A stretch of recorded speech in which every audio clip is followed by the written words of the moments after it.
Hey guys, SK here, back with another Clash Royale video. Hope you guys are all doing well.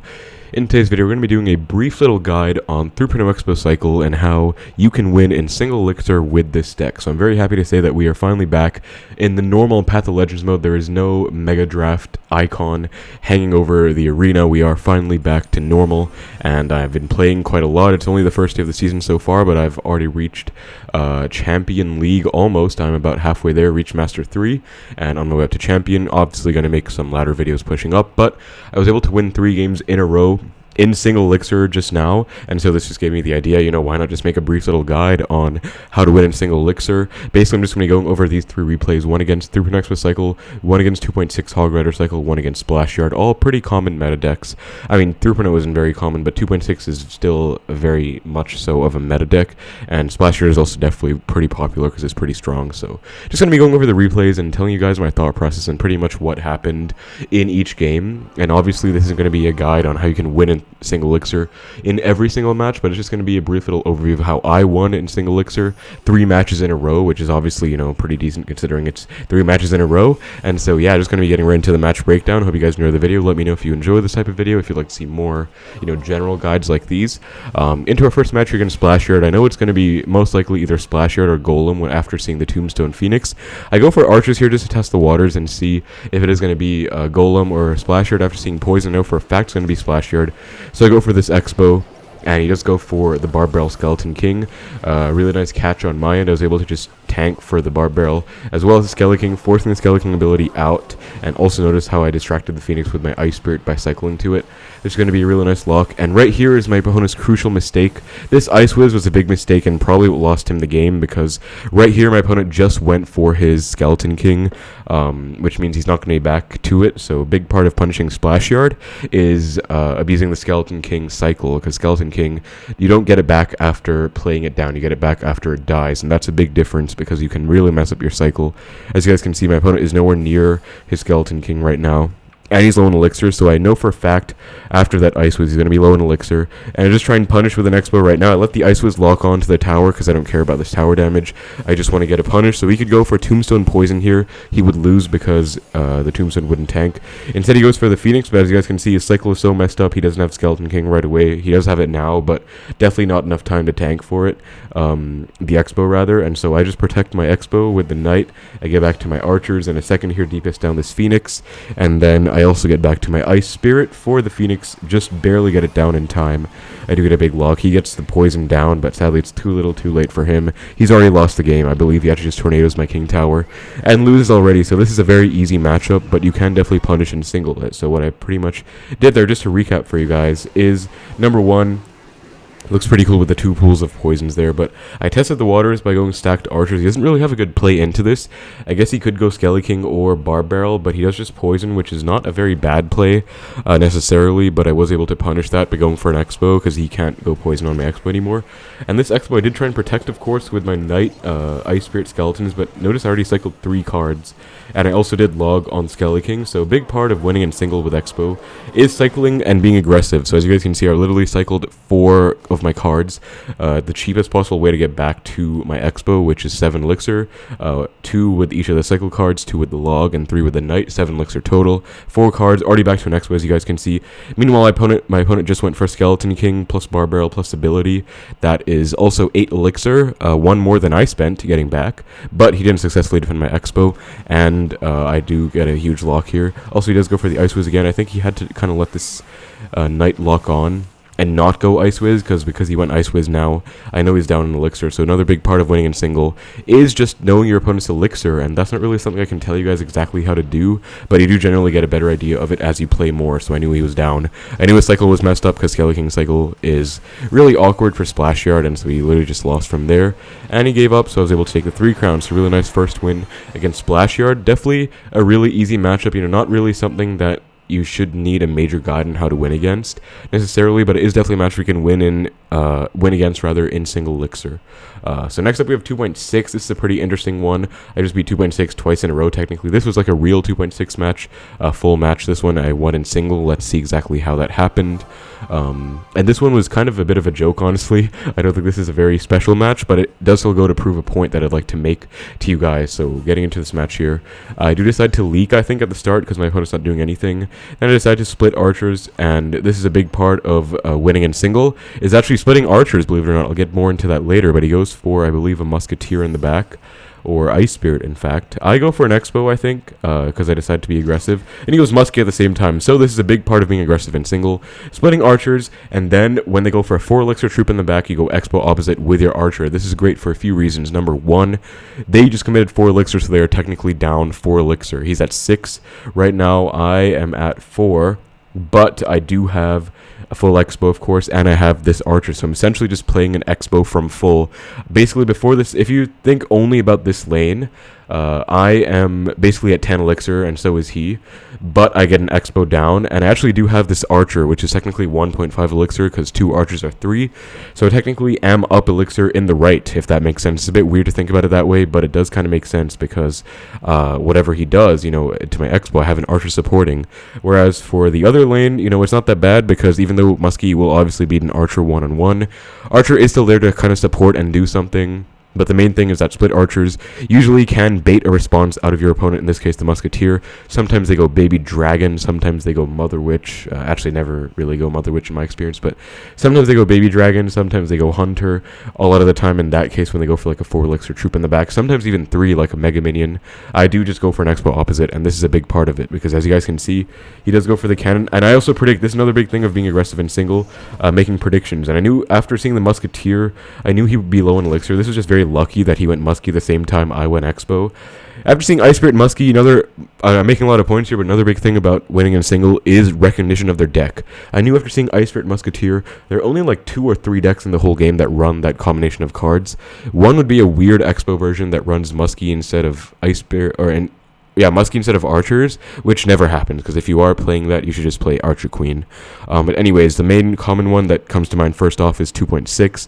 There's also Mortar, and also Drill Cycle, I guess, with like Muskie, Mighty Miner, Ice Spirit, Fireball Log, but that's very much more of a CRL deck. I'm mostly saying that because I just watched CRL, I think the Queso Cup this weekend, not CRL necessarily, but esports. Anyway, big digression. So yeah, I knew it was 2.6. I knew he was probably going to go either Hog or Cannon here, or even Ice Golem, but I just go Skeletons to predict. No harm, no foul, and I do get the Cannon catch, so I go for a Knight after. He goes Hog, and as you guys can see, he's just 2 low in Elixir. I go Ice Spirit 2, and he doesn't even get a Hog hit, and he lost, because now he can't get this Ice Golem down. He does get it down late, but doesn't work out whatsoever. And here I do a really nice play. I go for archers over here, as you guys can see. So I kind of split them. You can usually split archers either one more to the left or one more to the right. This is kind of more to the right in a way, because it just, if you look at it, if you draw a straight line, they're more to the right than the left. So this archer, both archers will help out against the Muskie, but they will ultimately both go and support my Xbow as well. Like this archer does support the Xbow. And that is literally a good game. Like my opponent literally gave up after that. So this is obviously not a very stellar example of a game, because my opponent didn't play that well. And I mean, I think he could have still defended this push. Let's see if we go back right here. When I do go for the Xbow, he goes Muskie. He did have a bit of an awkward cycle. If I was him, I would have just gone like Hog Fireball probably. Actually, yeah, Hog Fireball would have been fine. He had enough Elixir for that. That would have full defended, but obviously my opponent didn't really know that. He definitely had to Fireball this, because Knight Archer causes a lot of damage, wreaks a lot of havoc, and my opponent unfortunately wasn't ready for it. So another big thing, again, like I said, being aggressive in single, is those predictions. So this minor prediction, if I can just get it down, is the Skeletons. I knew I only went Skeletons after seeing him go Musketeer, but say I didn't go Skeletons here, kind of would have locked onto my Xbow. I'd have lost my entire initiative, so it was a pretty good prediction. Only for 1 Elixir. It never really hurts to go prediction Skeletons in front of your Xbow, especially if you are in a situation where it makes sense for you to be up in advantage. For example, right now, where my opponent's down after going Musketeer. In a way, if you think about it, he's down 4 Elixir. kind of, not really, because I also did split my archers, but he's still down Elixir in a way if I just ignore the muskie and, you know, deal with it later. Whereas he has to deal with my Xbow right now. So Cycling Musketeer as a 2.6 player, by the way, almost never a great sign. But yeah, anyways, that was a really nice win. As you can see, my opponent literally just gave up. He was actually a pretty good sport. He gave the heart and everything, so I was like, good game, thanks, good luck. But yeah, really nice win. And again, another big thing about this is being aggressive, because you're never going to get a lock in single if you don't take the advantage and opportunity. So for example, for me, right, as soon as he went for the poison in the Splashyard match, I went Xbow in 2.6. As soon as he went for a Musketeer, I went Xbow. Both situations where I wouldn't have gotten that situation that I resulted, or I ended up being in, if I didn't go for an Xbow in the first place. So it is very important to be aggressive again. And so those are some of the takeaways I like to give you guys, because obviously 2.6, or rather 3.0 Xbow Cycle, is a very cheap and not a very strong deck. Like, it is a very solid deck, but it's not like the best deck in the meta. It's not like broken or anything, especially after archers were nerfed. Xbow's not a very strong card, so you do have to use these tricks and these little secret, I guess, like things or strategies that you don't really figure out until you've played for a while, which is why I'm trying to impart my knowledge onto you guys. But you don't really figure this stuff out, and you do need these tricks to help you win. So, you know, being aggressive in single is a big part of winning with this deck, because oftentimes Xbow isn't a very strong card, and it doesn't really work out that well. So, you know, if you are able to make the most of single Elixir, you can definitely get a good situation going. So again, being aggressive in single with your Xbows, especially if you split archers, is great, because if you split archers, there's not really much risk. Even if they punish opposite lane, you have one archer helping out, and for your Xbow, you can just let it die. You have an archer supporting your Xbow as well, because you split them, so it works out very well. Last game here, guys, is going to be a 3.0 Xbow Cycle mirror match. I basically won in single, but I'll show you guys the full game just because why not. But again, I basically won in singles. Let's see how exactly this went down. And this one comes down more to like Elixir and card cycle counting than anything else. So all these little things, you know, knowing the matchup, knowing the deck, and then, you know, knowing their cycle, knowing their Elixir. All these small things can really add up. Here I go Ice Spirit for his E-Spirit, because obviously I don't want it to connect to my tower. After seeing Skeletons, E-Spirit, and his banner, I'm pretty sure it's going to be an Xbow mirror match. And so right now, I was actually very tempted to go Xbow, or at least I was thinking about it. But in my experience, whenever I've gone Xbow aggressively in single, in this situation, it's never panned out even once. So I decided to just instead be the one who gets the most out of the situation and is like play more passively and be the defender, if that makes sense. So he went Xbow, I was fine with that. I actually just fireball the Xbow, because I've realized that in the Xbow mirror matchup, fireballs on the Xbow are very underrated, because Xbow is such a weak card, honestly. It's so bad against spells, you can just fireball. So I just knight. I act like I'm going to knight Tesla, but I don't. I just knight, and then I fireball log instead. Clipping the archer, really nice, as you guys can see. Xbow gets demolished by spells, so fireball log, and then just skeletons to stall is honestly enough. I'm not even down Elixir. I literally just spent about the same amount of Elixir as him, and I'm up in damage, so just nice trade there.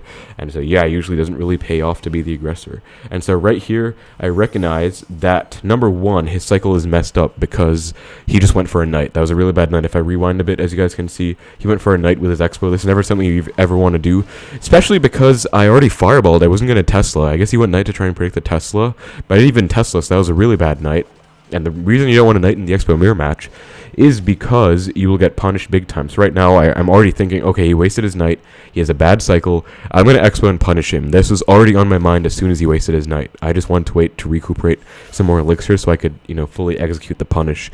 I also know, based on his cycle right now, he's probably going to split archers, so I'm getting ready to Xbow to predict the split archers, or react to the split archers. I kind of go in predicting it, I guess. Yeah, pretty much predicting the split archers, and he does split them. And so he's pretty much screwed here, because what does he have to tank from Xbow?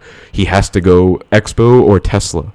That's the only two options in his hand right now, because he split archers, and neither of those are good options, because he literally will have to, if he Xbows, he loses, because my Xbow will lock on. If he Teslas, I can easily predict it. I know for a fact he has to Tesla, because who in their right mind would Xbow in this position? So I knight to predict preemptively, and he goes Tesla. I believe he actually misplaced his Tesla, so if I didn't even go for the knight, I think this Tesla would not have even hit my Xbow, would have stayed underground. Xbow would have been on tower. That's a bit of a digression, but that's a fact. Like, he misplaced his Tesla, pretty funny. Anyways, I know for a fact that I can still defend this. He goes knight, I think, and then he tries to go for a cheeky E-Spirit plus log to clip my archers. Actually a very good play, but I was able to be one step ahead.